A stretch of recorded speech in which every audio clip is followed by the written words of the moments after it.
Hey, what's going on, YouTube? Welcome back to the channel. And in today's episode, I'm going to be doing my review for Star Trek Lower Decks, Episode 2, Envoys. So, grab yourself a hot mug of Ractigino and join me for that. Hit it.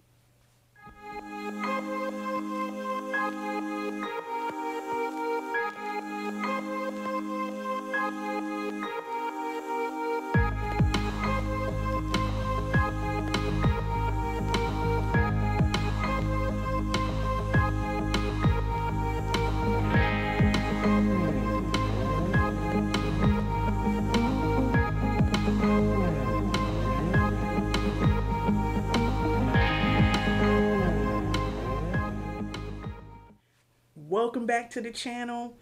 This is Happiness is Star Trek.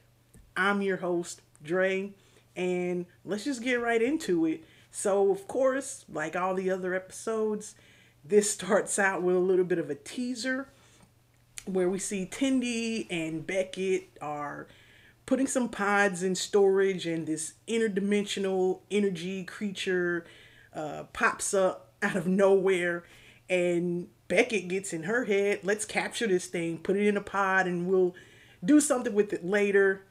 And the being basically is like, I can grant you a wish, just don't put me in the pod. And she simply requests a tricorder with a purple stripe. And the creature shrinks from like a basketball to like the size of a tennis ball. And she wants a power cell. And it gets her that too. And it shrinks from basically a tennis ball down to like a marble. And her and Tendi walks off. It attempts to attack Captain Freeman, and it's so small and minuscule that it hits her, dissipates her on the chest, and it's dead. And the captain, she doesn't even notice because she's too busy trying to figure out what to say when they get ready to go to warp. And her phrase was, "It's warp time." I, that's terrible. That I wouldn't use that phrase. It's warp time. Yeah. Opening credits, and then we get into our episode. It starts out with Tendi and Beckett. They are basically in the lower decks, and in walks Brad. He's bragging that he gets to escort this General Corinne down to Talgano 4, which is the planet they're currently orbiting. And of course, Beckett's like, that is super lame. Brad doesn't care. He goes off to practice his formal Klingon greetings. Out pops Rutherford, and he's talking about, oh, my blisters have blisters, because he's been doing a lot of diagnostic work in the Jeffries tubes. So Tendi reminds him, hey, we were supposed to watch this binary, I think it's like a pulsar that they are going to observe. And Sam's like, yeah, I'm Starfleet. I'm going to keep that promise. So let me just find something else to do on the ship so I can watch that with you. So fast forward just a little bit. Brad arrives to the shuttle, and Beckett is there, right? Because she is going to be on the assignment with him. And he's the co-pilot. Of course he's upset because he's Brad, and he wanted to be the main guy in charge escorting this Klingon general. And the general shows up. Next thing you know, Beckett goes flying at this guy. They're fighting, and turns out they know each other. And apparently, it's they did some great ops work with each other back in the day, whatever that means. Beckett just comes up with stuff. I'm convinced of that. She just comes up with different things as to how she knows people and know all these different things. I have a theory on that, but I'm going to do that probably shortly after the season ends about my theory on Beckett and why she is just super cool space chick. Anyway, so they are on the shuttle, they're drinking, and Brad is in the pilot seat, taking him to the surface. Meantime, we see Sam in engineering. He requests a transfer and proceeds to have his first assignment in the command division.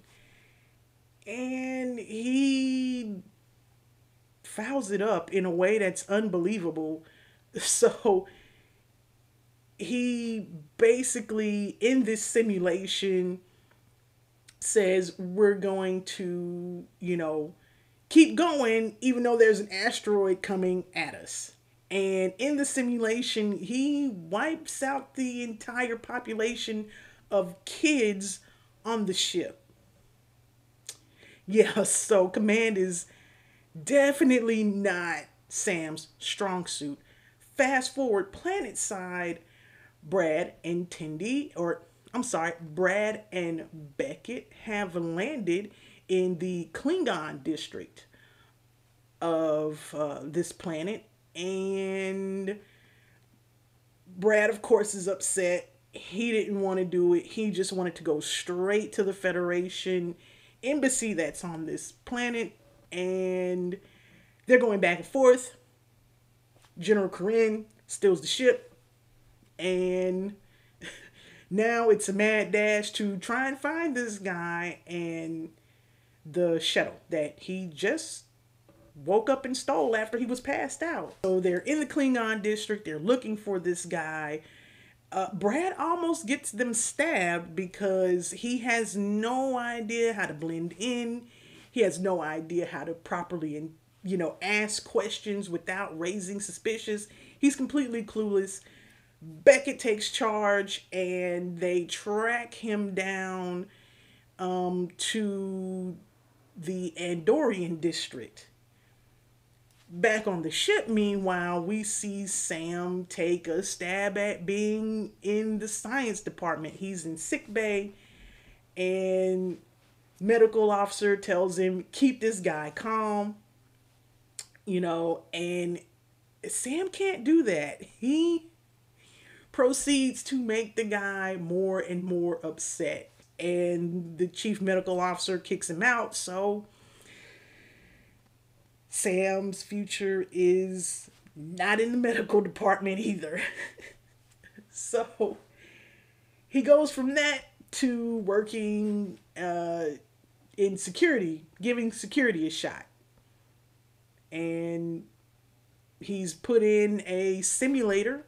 The chief of security on the ship basically brings up this program where he has to fight like a dozen Borg or something like that. And at first he's really petrified because even though it's a simulation, he's got to fight all these Borg. But he uses his cybernetic implant to look at all the targets. And it's really cool because he figures out, oh, this thing will help me fight. And he beats every single one of the simulated Borg. And the chief of security, highly impressed, tells him, hey, you're one of us now. Back on the planet, Brad is making things worse. He walks into this bar after seeing two Andorians basically attacking, or what he thinks is an attack on an elderly Andorian man. And turns out it's a changeling who's a thief. The interrogators are distracted after Brad phasers one of them, and it gets away. The interrogators, after that, throw a chair, hits the wrong person, bar fight ensues. Yeah, that's right. Brad started a bar fight. Of course, Beckett comes in, saves the day, and after getting everyone's attention, she basically says,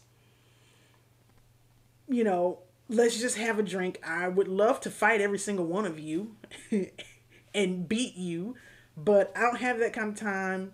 Let's buy some drinks. And she basically gets information about where Corinne might be.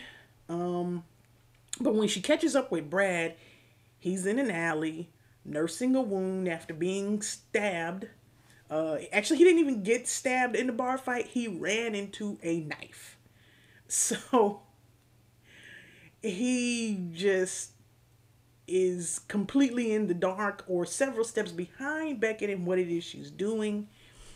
And she tells him, hey, man, I just pick up things along the way. I don't do all this, studying in books and things like that. You do that. That's great. But, that's not how I operate. He doesn't want to hear it. He decides, I'm quitting when we get back to the ship. Back on the ship, we see Sam with the chief security officer saying, hey, Sam Rutherford is going to be one of us now. He's in the Bear Pack because they call themselves the Bear Pack. Sam sees someone coming out of one of the Jeffries tubes and he's like, oh. He just gets that look on his face with his eyes all sparkly and he just really, really wants to go back to his old job. And he lets everyone in security office present know, I really want to go back. And the chief of security says, that's great.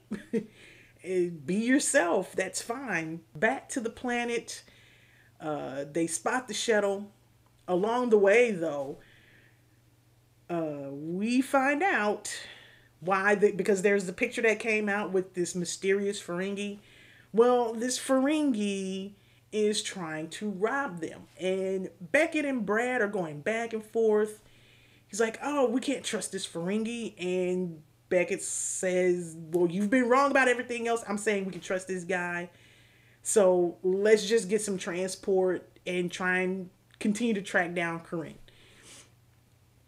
And Brad turns out to be right. Brad scares him away. At which point, they're like, oh, there's the shuttle. They see the shuttle. Has a bunch of parking tickets on it. How a shuttle can get parking tickets, I don't know. But that's one of the things that makes this show so much fun because of the silliness of it, right? Right. So they basically decide, you know what? We're just going to dump him at the front door and leave. And that's exactly what they do. And we see the security officer at the Federation embassy say, hey, we tracked down General Corinne, Brad, and Beckett, heading back to the Cerritos, and she basically has to eat humble pie. Meanwhile, in the bar, we see Tendi and Sam talking, and Sam says, hey, I'm sorry, I tried to make it work so that I could watch this Pulsar with you. And Tendi informs him, oh, well, that's fine. I'll just watch it on my pad in the Jeffries tube with you. I just didn't want to watch this alone.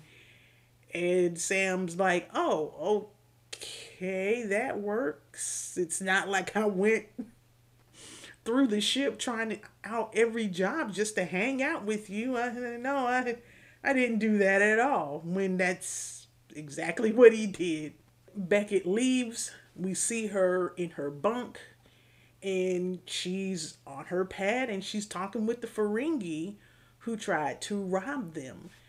Spoiler, she actually knows the Ferengi and he owed her a favor.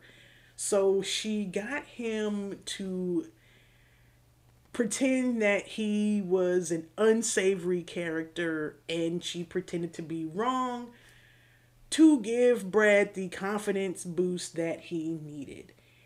And I have to say, one of the things that have been impressing me so far with Lower Decks is the backgrounds. The backgrounds for this show are absolutely phenomenal. I know some people also early on had an issue with the Rick and Morty style drawing for the characters, but after watching, these first two episodes and getting the type of humor that they're doing with this show, it really is the only animation style, in my opinion, that works. And I can't wait to see more. Episode 3 is going to be coming up. No, episode 3's passed. Oh my goodness. I'm late doing this episode. Oh, I'm so sorry, everyone. I will leave a link for my shirt and my hat in the description. And I will also have the Twitter handle for my Twitter account and of the profile artist for the channel's artwork in the description as well. Please like my videos, share them, comment. I love knowing what you guys think, and I would love to know what it is you would like to see in the future. Be safe and keep on trekking.